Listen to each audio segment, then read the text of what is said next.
Life is filled with mysteries, moments we cannot explain and sometimes don't wish to remember.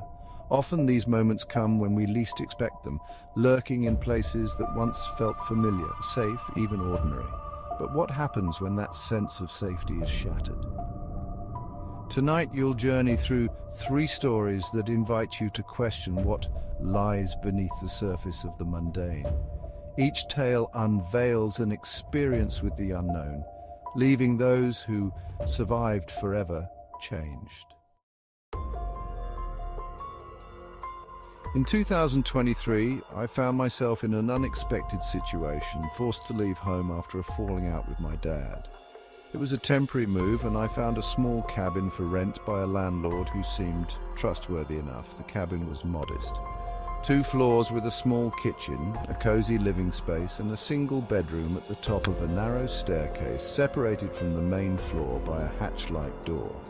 Isolated at the end of a dirt road, the cabin had just a few neighboring houses, none of which seemed particularly lively. Although a bit remote, it was perfect for some solitude.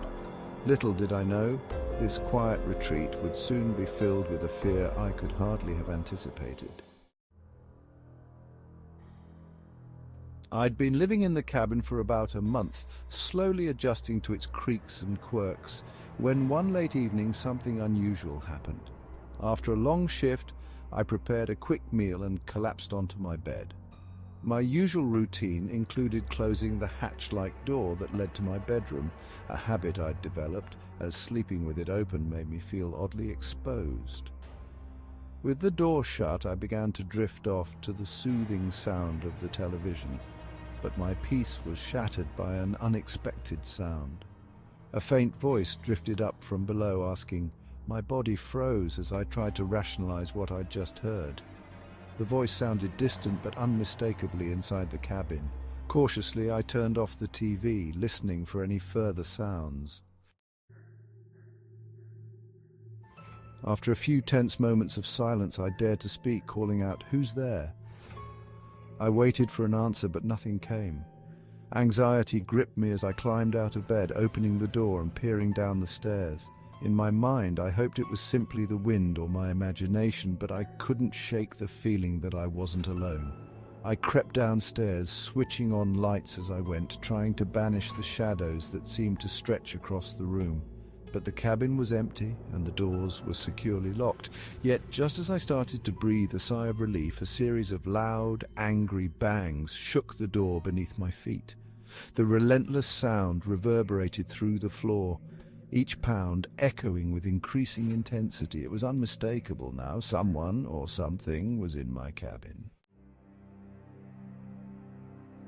Heart pounding, I darted around the room looking for my phone, but it was nowhere to be found. I cursed myself for leaving it in my car, a mistake that now left me feeling isolated and trapped. My only choice was to flee, so I opened the hatch-like door and slipped down the stairs, heading for the back door. Barefoot, I sprinted to the nearest neighbor's house, pounding on the door. When a face finally appeared in the window, I felt a fleeting relief, until I noticed the person's eerie silence. The neighbor watched me, expressionless, as if my plight didn't matter. Fear welled up as I backed away, questioning his intentions and feeling more alone than ever. Determined to retrieve my phone, I returned to the cabin, dashing back into the darkness. My phone was in the car just as I'd left it, and I grabbed it in a desperate hurry, running back inside to call the police. I reached the top of the stairs just in time to see a figure sitting on my bed, staring at the still glowing television. His silhouette was dark and unmoving, and when he turned his head, I could see his cold, blank expression. I ran outside and called 911, waiting in my car until the police arrived. They found no one in the cabin, though they assured me they'd searched the area. I couldn't shake the feeling that my landlord and that silent neighbor was somehow connected to the man in my room, but I never found out the truth. I moved out the next day, leaving behind more than just a cabin. I left behind a part of my own peace of mind. The van on the dirt road. In 2013, I found myself facing a familiar, solitary walk home due to car troubles.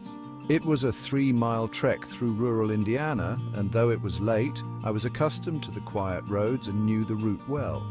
I typically walk in peace, the only sounds coming from distant trucks making their way to Indianapolis. However, that evening would prove different, as my lone journey became a race against terror.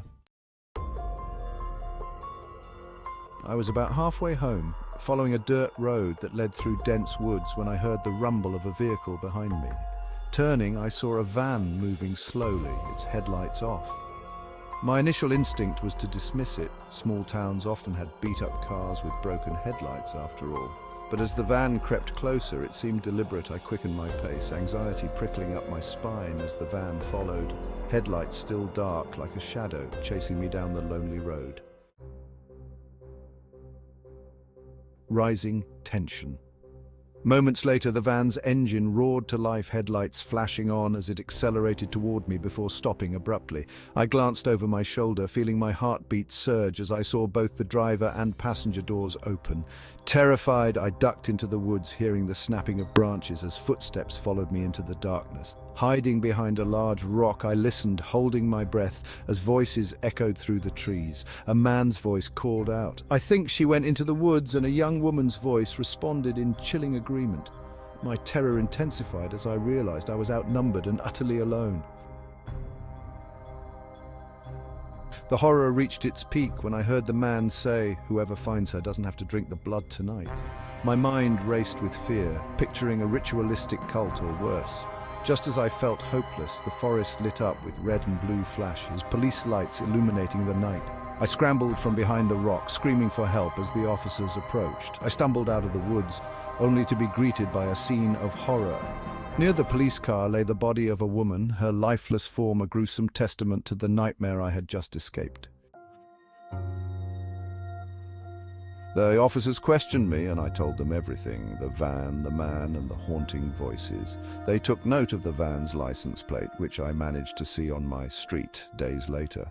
Though they pursued the case, the police found disturbing evidence of similar incidents involving a van with matching plates across various states, stretching the reach of my terror across the country. With no clear answers, I left Indiana, haunted by the knowledge that the van was still out there. Suburban life comes with a sense of predictability, a rhythm that brings comfort. My wife, Gianna, and I had settled into this rhythm, going about our daily routines with little disruption. On a seemingly ordinary night, we prepared for bed, unaware that the calm we took for granted would soon be upended. As we were settling in, our landline phone rang, an odd occurrence after 10 p.m. My wife, sensing unease, urged me not to answer, but I felt compelled. When I finally picked up, a familiar voice came through. It was Al, our neighbor. He said something unsettling. "There's a man outside your house." Concerned, I looked outside but saw no one. I returned to bed, thinking Al might have been mistaken. Moments later, the phone rang again, this time with an unknown caller ID. I answered, and once more, Al's voice warned me to check outside. This time, I saw him, a hooded figure standing still at the end of our walkway. My nerves were on edge, and I dialed Al to confront him, but he denied calling me. His wife vouched for him, equally bewildered. The sight of the hooded man weighed on us both, a silent figure whose presence made our home feel foreign and unsafe. Determined to address this disturbance, I went outside, demanding the stranger leave. But as I approached, the figure simply melted into the darkness. Returning inside, I questioned everything. Why would Al call, yet deny it? The events were inexplicable, leaving me doubting my senses. The mysterious calls and the sight of the hooded figure left me with a feeling of helplessness, a sense of intrusion into our peaceful life. We never received answers, but every time the phone rang, I felt a chill, wondering if our caller would return, bringing with him another harbinger of fear. Some stories leave no closure. Each of these tales reveals a brush with the unknown, a figure in the darkness, a sound from the shadows, a van with a secret. In the end, it's not the visibility of fear that terrorizes us, but the mysteries that lie unresolved. For the people who lived through these experiences, fear became part of their lives, woven into memories and shadows. And for all of us, these stories serve as a reminder. Sometimes the real horror is not what you can see, but what you may never understand.